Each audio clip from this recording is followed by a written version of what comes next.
Welcome back to another Cozy with Kaelyn.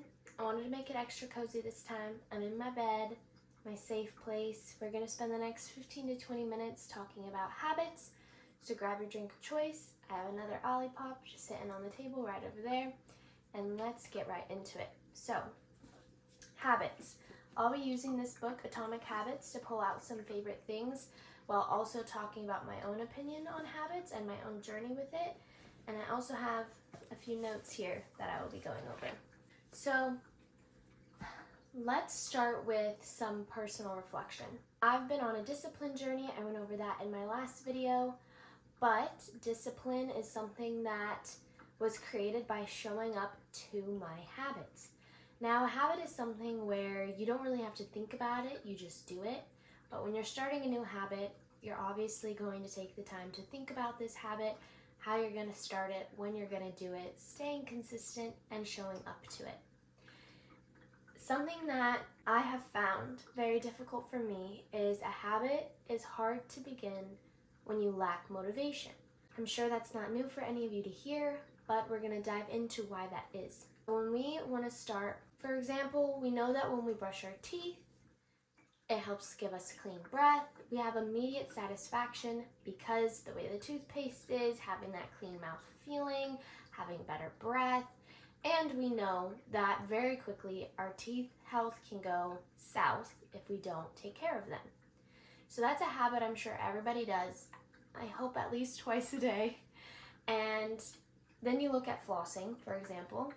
Maybe people don't do that as often. That's a habit I started. I realized how important it was to do it every single night, but flossing doesn't necessarily give you that fresh breath right away. I'm sure that it contributes, but when you look at brushing teeth versus flossing, brushing teeth is going to be a lot easier to want to do versus flossing. You feel like you have a cleaner mouth when you're done brushing your teeth.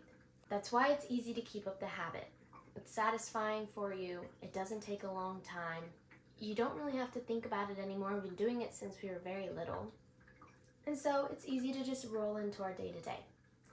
Now, if you want to pick up running, let's say you've never ran before, or maybe you just never really stayed super committed to it, it's going to be more difficult to do in the sense that, one, you haven't been practicing running since you were a kid, at least not most of us. Two, when you think about immediate satisfaction, there are times where maybe you get a little runner's high or you feel good. But for the most part, especially if you're not already a runner, it can be really exhausting. It can feel hard on the body. You can just feel not motivated to do it. And although running can help your cardiovascular health and just overall make you a healthier person if you run correctly, it's not immediate results you'll be getting. These are long-term results. Let's jump into how creating habits and making them easy, and like the book says, obvious, attractive, easy, and satisfying is going to help you make a habit stick. Something that James Clear talks about in the book is making it all those four things, but so simple that you can't not do it. So if you want to start running, you'll take out your running shoes, you'll put them next to your bed, and in the morning you put them on. And that's all you have to do. You don't have to go on the run yet. You don't even have to think about the run yet, but you're going to think about running when you put on your running shoes, and eventually you're going to have those running shoes on already, so might as well just go for the run. The idea is to take away the mental overload of, oh my gosh, I need to run, but if I run, then that means I have to prepare this, and I have to do this first, and I probably don't want to eat too much beforehand, I probably don't want to drink too much water, but I'm really dehydrated, and my legs are really sore. And then when you think about it and you give yourself too much time to think about it, you end up talking yourself out of it. So put your shoes next to your bed. Every morning, wake up, put them on, develop that habit first, and eventually the habit of running can be implemented. Now, I think it's unrealistic to say that by doing that, you're going to create the habit of running. You have to be connecting your thoughts to that action to motivate yourself to get out there. Because there will be many days where you don't feel like doing something, and it's going to be a lot easier to just skip over the idea entirely. But if you want results, and if you want to be that person, then you need to show up and you need to do it, even if you don't want to. Another thing that James Clear was talking about in the book is you have to shift your mentality around your identity. For example, maybe it's the gym. Instead of saying, I want to be in the best shape, I want to have a six-pack, I want to have strong muscles. Instead of going there, instead say, I just want to be the person who can show up to the gym every day. By doing this, you're creating identity around yourself, and you'll end up going, and those results will come no matter what. If you're going to the gym every single day, and you're being intentional about your workout, and you're having that muscle-mind connection, you're going to grow muscle, you're going to lose weight, maybe if you're in the gym to gain weight, whatever your goal may be, that end result is going to come no matter what if you just show up and you're just the person who shows up every day. So the identity needs to be, I am a person who commits to what I say. I am a person who keeps promises to myself. I'm the kind of person who goes to the gym every day. I'm the kind of person who commits to seeing my family once a week. Whatever it may be, something that you're trying to adjust in your life, just say you're the person that blah, blah, blah, and instead of just always focusing on the result. Because focusing on the result can be really, really disheartening when you don't see the results right away, because we like that immediate satisfaction. It's just built in us to be that way. I have a couple pages in here that I wanted to go over, so we'll start with page 35. If you have this book, this can be like class. You can open it up and we can go to it together. This is going to touch on what I was just saying. So when we are focusing around our identity, true behavior change is identity change. So the goal is not to read a book, the goal is to become a reader. The goal is not to run a marathon, the goal is to become a runner. The goal is not to learn an instrument, the goal is to become a musician. Instead of telling yourself things like, I'm terrible with directions, I'm not a morning person, I'm bad at remembering people's names, you want to change your story in a way that suits you instead of constantly degrading yourself and making yourself feel less than. So you want to find whatever way you can to avoid contradicting yourself. Because if you feel that you can't do A, B, C, D because you're not that kind of person, then you're never going to complete whatever that goal is that you have set in mind. So I'm going to steer away from the book for a minute. I'm going to talk about myself. A habit of mine, I've been trying to create a couple of them, and I wouldn't say that they're mindless right now. It is something that I am very conscious of, and I am doing the habit different than the book. For example, it says, lay out your shoes and just put them on in order to be a runner. I'm being a bit more strict with my discipline and how I show up. Not to say that you have to do it that way, but it's just what's working for me. I do want to be the person that goes to the gym every day. I do want to be the person that can run. I want to be the person who reads. I want to be the person who takes care of herself. So since I want these things, I force myself to do the habits even when I don't want to. Today is a good example. I really want to be reading a self-help book like this while also reading maybe a more classic literature or spiritual book, whatever it may be, something that's kind of making my mind think or giving me connection, while also having a book like this, which also makes my mind think, but is teaching me something and enlightening me. So I have those two books, and I trade off what I read in the morning, what I read at night, and I make myself do it. The idea is, if I set this book on my pillow, then when I come home after a long day and I'm getting in bed, I see the book and I'm reminded to read. In this book, it says sometimes, you'll set the book aside and you don't read it that night. And then one day, eventually, you'll pick up the book and you'll read it. For me, I'm avoiding the setting the book aside part. I'm just making myself do it no matter what because I want to make that habit come faster. If you're okay creating a habit more slowly, then I 100% recommend doing it in the way that works best for you. But for me, I like to do things immediately, and I just try to be very conscious and self-aware of burnout and overdoing it, because it's not going to be productive if I can do it really well for 10 days, 20 days, 30 days, and then I drop it all. Another habit I've been implementing is going to the gym and working out. I have a full structured day-by-day list of the kinds of things I want to be doing. And I do want to give some examples of how I show up to my habits, and I'll give another example of the book. I really enjoy going to the gym right now. It's something I haven't felt before, but I do have that little voice in the back of my head that says it's not going to last. You know, you're motivated right now, so it feels good, but the minute that motivation leaves, you need to make sure you still show up. And I think it's also important to go into your habits in the mindset of, I can enjoy this for a long period of time. I think when we tell ourselves, oh, well, we'll only enjoy it for a little while and then we're going to end up hating it, we're creating the environment to end up hating it. We're going to find excuses that feed our, I'm going to say feed our judgment, but I'm lacking for a better word. And you don't want to feed that negative voice in your head. And you don't want to prove it right, because we tend to do that. We want to think that, you know what, it's just too hard. And it's not me, because why would it be me? It's just that thing. That thing is too hard. You know, there's been many times I want to go work out, and then all of a sudden I don't want to.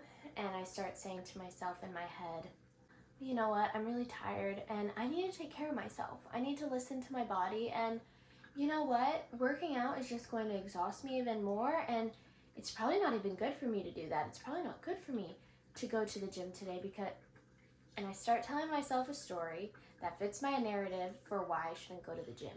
Even though it's not going to hurt me to go. I don't need to go 100%. I can go more mellow, but I'm talking myself out of it because I don't want to do it. That is where I'm drawing the line. I used to do that in the past. I'm not allowing those thoughts to come in, and if they do come in, I immediately ignore them and I do it anyways. So that is how I'm sticking to my habits, and that is a mix of discipline as well. They really do go hand in hand. If you want a habit to stick, you need to have the discipline to do it. Let's just say this.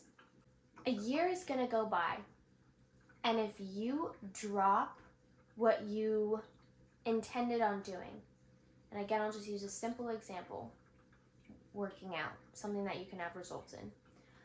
If I work out for a solid year, it is obvious that I'm going to see a result. It's obvious I'm going to feel better. It's obvious I'm going to feel stronger. But if I work out for a month and then I drop it, and in a year I look back and I think, if only I would have kept going. Now I have to start all over. Now I have to find that in me again. And then I end up doing it for another month, and then I quit, and then 2 years comes. And I look back and I go, imagine if I had just done it for 2 years.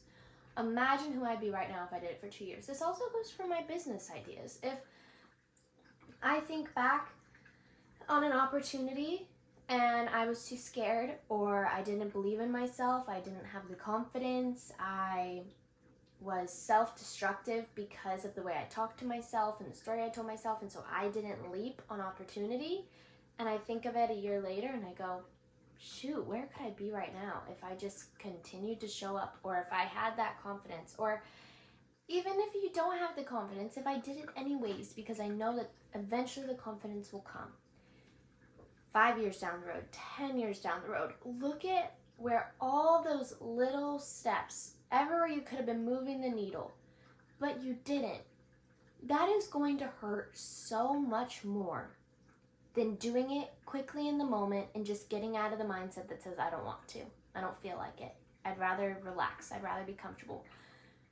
No, you wouldn't. In that moment, you would. But when that time comes where you're looking back, you are going to wish so badly that you didn't do that. And you're not going to be grateful that you chose maybe sleeping in longer, or a show, or all of these little things that stray us away, scrolling on TikTok or Instagram. You're not going to be happy in 5 years if you look back and you go, you know what? It was worth self-sabotaging my goals and my fitness and my health and my well-being, because at least I got to watch TikTok a little longer. Couldn't tell you what that TikTok was. I have no idea what those TikToks were that I watched. Couldn't also tell you what happened in that show, and I also couldn't tell you what that extra sleep did for me. But I'm glad that I sacrificed my dream life, my dream health, yada yada, so that I could just have that time. Nobody's gonna say that. If you say that, then you and I have completely different brains. And that's just the truth. I've had my moments where I love to sit and watch a show. I love to sit and read my fantasy novels. I love to sleep in. I am not saying that you can't do these things, but when they get in the way of your new habits or your current habits, your well-being, your career, then you have a problem, because now it's interrupting the most important things in your life. If it's getting in front of your connection, of your relationships, what is worth that, you know? So for me, I would rather feel bad for a little bit in a moment. Maybe I feel a little sluggish. Maybe I would like to relax. But once I'm done, or once I get to enjoy that thing later, then I feel so much better. And here's something you need to remember. Just because you're saying no to it in that moment doesn't mean you're saying no to it for good. You get in this mindset of like, I need it now or never. Whereas you can say to yourself, you know what? I told myself that I'm going to limit my sugar, and I want to keep that up. Remember, doing something for a short period of time is not going to help you that much. You really want, if you, let's say, are struggling with your, I don't know a good example right now, but if you want to cut out sugar because overall you know that it's not good for you, then cut that out forever, but not entirely. Limit, I should say. Limit that forever. Why would you want to just do it for 2 weeks and then go back to eating 40 grams plus of sugar a day and then end up feeling like crap again? Like, and honestly, people eat a lot more than that. It's like 100 plus a day, but that doesn't matter. When we give ourselves these challenges of, I'll do it for 2 weeks, I'll do it for a month, I'll do it for 75 days, those are good, but if you do the 75 hard and then on the 76th day you just go back to all your old habits, you didn't really do anything for yourself. And so I think it's important to keep those good habits going, and you can bring in the little things again. Like for the 75 hard, I'm not saying you need to continue working out for 2 hours every single day for the rest of your life, and that you can never miss a day, but at least say, you know what, I'm going to keep working out for an hour every single day because this feels really good, and I'll have my break days where I do less intense workouts or whatever. Maybe I go on a walk or a hike with my friends. I'm kind of going on a tangent now, but the point is, if you tell yourself, I can have that later, like, it's not going to go anywhere, it's not going to disappear, I'm not going to not be able to eat it, I'll have that later. I told myself I was going to do something, and I'm going to keep that promise to myself. If you tell yourself you're not going to have screen time, like TikTok, social media, Netflix, for a week, then when you feel yourself really craving it, just remember, you know what, this doesn't have to be forever. I can implement 30 minutes to an hour once I'm done with this challenge I told myself I was going to commit to. You don't want to break promises with yourself, because once you start doing that, you lose trust in yourself, your confidence goes down, your self-esteem goes down, and you end up just feeling like you can't commit to anything you say. So, I don't know how long this video is, but I'm gonna cut it off here. This kind of felt lecture-y, and it was not at all meant to be that way. It's just one of those things where I feel so sad when I see people and I know their potential, and they tell me of the goals that they have and the changes they want to implement into their life, and they get so excited, and then, life happens, and I see them throw it all away due to overwhelm or bad habits creeping in. And I just know that you have it in you. You already have it in you. It's a mental strength. It's a muscle you have to grow. But I believe that anyone can do it, and it's life-changing. So, of course, in the most positive way, it's life-changing. So, of course, I'm going to want to see people stick to their new habits and grow.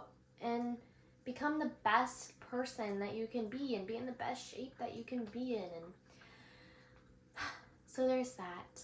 I'll settle down now. I hope you all have amazing weekends. I hope you have an amazing next week. And I will see you next week for another Cozy with Kaelyn.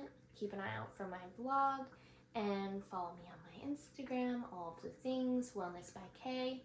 And I will see you next time. Bye.